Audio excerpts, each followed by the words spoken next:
Seriously time management করার সময় শুধুমাত্র কোন কাজ করবেন সেদিকে খেয়াল রাখলে হবে না, বরং কোন কোন কাজ করা যাবে না বরং সেদিকেও খেয়াল রাখতে হবে। সেটা সবার মাথায় থাকতে হবে। কখন রিল্যাক্স হবে আবার কখন সিরিয়াস হবে সেটা কন্ট্রোল রাখতে হবে। একটু একটু করে নিজের উপর, নিজের মুডের উপর, নিজের ইমোশনের উপর কন্ট্রোল করা শুরু না করলে কোনোদিনও টাইম ম্যানেজমেন্ট করা যায় না। আমরা যখন টাইম ম্যানেজমেন্টের কথা চিন্তা করি তখন আমরা ঠিক করে ফেলি যে আমাদের দিনের 24 ঘন্টার প্রতিটি ঘন্টা, প্রতিটি মিনিট, প্রতিটি সেকেন্ড আমরা কাজে লাগাবো, কিন্তু ফলাফল আপনি শুরুতেই দিনের 24 ঘন্টাকে আপনি সুন্দরভাবে কাজে লাগাতে পারবেন সেটা চিন্তা করলে হবে না।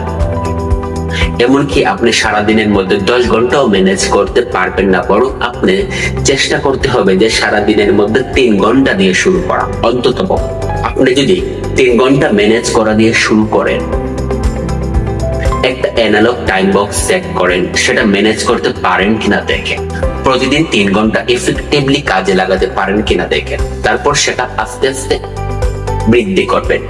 3 ঘন্টা একটানা 7 দিন পর্যন্ত ম্যানেজ করতে পারলে আপনি তারপর থেকে আরো 3 ঘন্টা যোগ করলেন। 6 ঘন্টা আপনি একটানা ম্যানেজ করে চললেন। একটু একটু করে টাইম ম্যানেজমেন্টের জগতে আপনি প্রবেশ করলেন, এফেক্টিভ লাইফের জগতে প্রবেশ করবেন। শুরুতেই আপনি একটানা 24 ঘন্টার প্রতিটা মিনিট, প্রতিটা সেকেন্ড আপনি যদিও চান ম্যানেজ করতে, কিন্তু পারবেন না। সেজন্য অল্প অল্প করে শুরু করলে আমরা সুন্দরভাবে টাইম ম্যানেজমেন্ট করে চলতে পারবো। কারণ সময় চলে গেলে কিন্তু সময় আসে না, এই জন্য আমাদের সময়ের দাম দিতে হবে, প্রতিটা মুহূর্তে দাম দিতে হবে। সেজন্য ধীরে ধীরে আমাদের টাইম ম্যানেজমেন্ট করা শিখতে হবে। আপনি যখন অল্প থেকে শুরু করবেন তখন দেখবেন আপনি এক সময় দিনের 24টা ঘন্টা ম্যানেজ করে চলতে পারছেন।